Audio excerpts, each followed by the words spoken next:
Okay, hello everyone. My name is Muhammad Arif Febriansyah Ginting Suka, NRP 227010003, from Sastra Inggris Unpas 2022. 2022. So I'm here. I'm gonna answer the oral test that Bu Imas gave me. So there is a 6 question about this oral test. I'm gonna answer the question one by one. So first, what is connection between faith and morality? Faith is imperfect without morality. So faith is such a power that it keeps man away from the low attribute and mean acts, and encourage him to achieve high attribute and clean moral.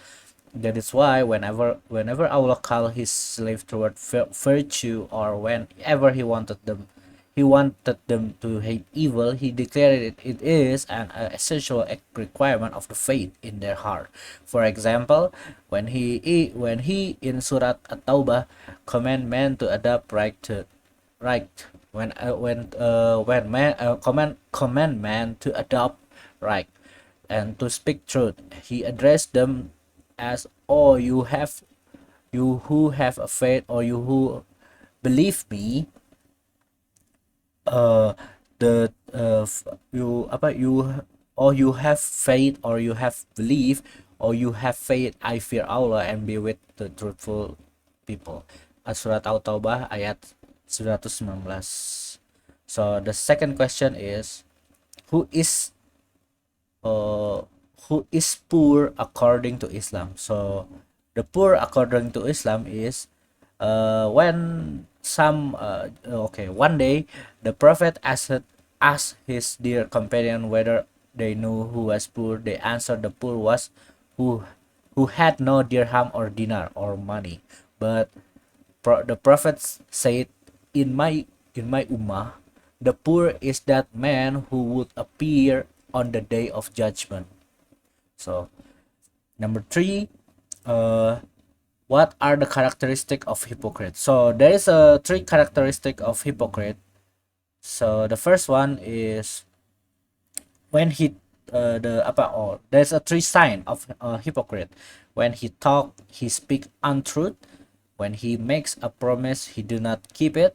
And when he makes a contract, he deceive. Although he may be offering prayer, observing fast, and calling himself a Muslim. He has also said there are four habits in whosoever they are found. He will be complete hypocrite if any one of these habits found in a man. He will have one habit of disruption till he gives up. When something is given to him in trust, he commit dishonesty. When he talk, he lies. When he makes a contract, he deceive. And when he quarrels, he start abusing. So the number 4 question is, what will happen to the person who perform all the form of worship but he doesn't know the significance of them? So in my opinion, if we worship without knowing the meaning of the worship itself, our prayer and our anything that worship that we was doing is kind of useless, because the basic of the worship began with heart, or the sincerity, and also pity towards Allah.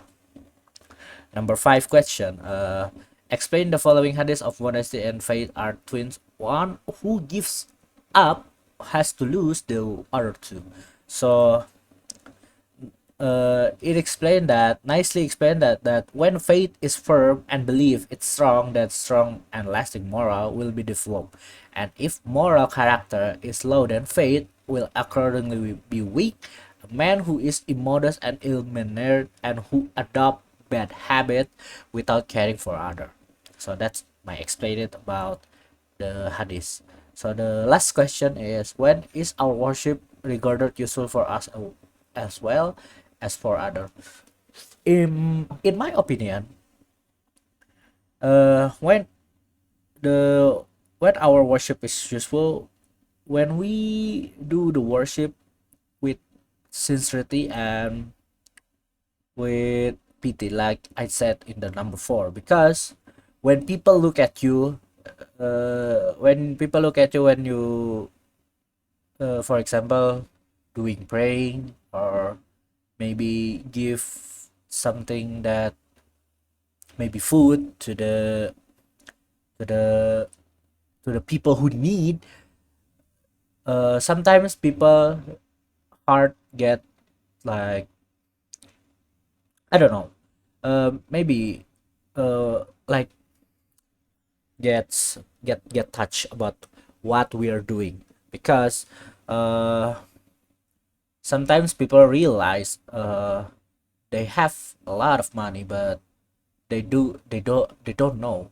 to what to do with that money. So I mean, that's the little example for in my opinion, like giving giving giving food to each other, while to giving apa like giving food to what to people who need food mostly. I mean, like the poor people, the people who maybe you want to give, yeah, or anything, but you must do that in sincerity or ikhlas. And if you're doing that but not with your sincerity, that's not called a worship. That's called I don't know, like just I don't know, big head or selfish. I don't know. There's something like that. But in Indo, it's called like pamer. Yeah, it's something of that. So that's all my question for this oral test. Sorry if my answer doesn't. What is what do I have to say? Sorry if my answer are not fully correct or just not. Mm, well, what I'm gonna say? Yeah, just yeah. Thank you for your uh, thank you for watching and see you.